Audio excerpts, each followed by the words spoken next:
Chairman সাহেবের ভাইয়া তাড়াতাড়ি একটা স্পেশাল ফুচকা বানা, কুইক। সরি ভাইজান, সিরিয়াল ধরে ফুচকা খাওয়ান লাগবো। ম্যাডাম আপনি এটা কি করলেন? আমার বানাটি ফুচকা আপনি ফালাই দিলেন। আমি চেয়ারম্যানের মেয়ে, আগে আমি ফুচকা পাবো, তারপর গ্রামবাসীরা। এই নয়ন, আজকের মতো ফুচকা দোকান বন্ধ। আর আপনারও দেখি এই জায়গায় ফুচকা বানায় কেটা খাওয়ায়? আপনার মাইয়া আমার দোকানে যায় মানুষের খাওয়ান নিজেরা তার ধাক্কায় ফালাই দিছিল। আপনার মাইকে কামটা ঠিক করছিল? অবশ্যই ঠিক করছিল। আপনার ক্ষমতা আছে, দেয়া ক্ষমতার অপব্যবহারটা করেন না। মাইয়ার এখানে পুঁথিগত শিক্ষাই দিচ্ছেন, পারিবারিক শিক্ষা দিবা পারেন নাই। আইন ম্যাডাম, আইন আইন।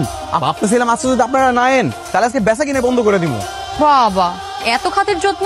তাড়াতাড়ি ম্যাডামের জন্য স্পেশাল ফুচকা বানা। আপনার কি পেটে খুব বেশি মুচড়াইতেছে? এটা দিয়ে আমি কি করবো? ওই যে ঝোপটা দেখতেছেন, ওটার ভিতরে কামটা সারালাম জান। ওজে গাড়ি স্টার্ট দে।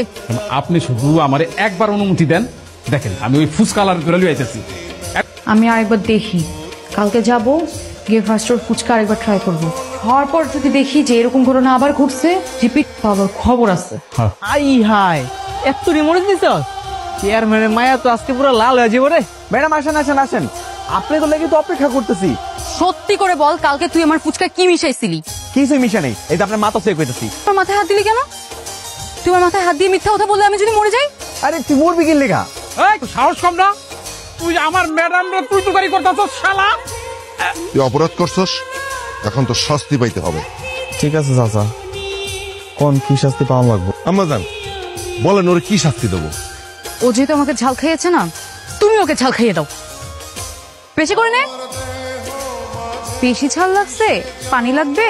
না না, মজা লাগতেছে। যাও, আপনার ভাই মরিগুলো অনেক মিষ্টি। অনেক ঝাল লাগছে আম্মা। আমি ওই মায়ের ছাড়তাম না আম্মা। আমি প্রতিশোধ না নেওয়া পর্যন্ত আমি থামবো না। ওই তোর না কইছি ওই চেয়ারম্যানের মেয়ে পিছিয়ে তুই লাগবি না? আমি ওই পিছে লাগতাম না আম্মা, আমি ওই মায়ের সামনে লাগবো। মানে তুই যদি এইসব বাড়াবাড়ি করিস না, তোর কিন্তু একদম ভাব বন্ধ। ঠিক আছে, লাগবে তোমার হাতে রান্না খাইতাম না।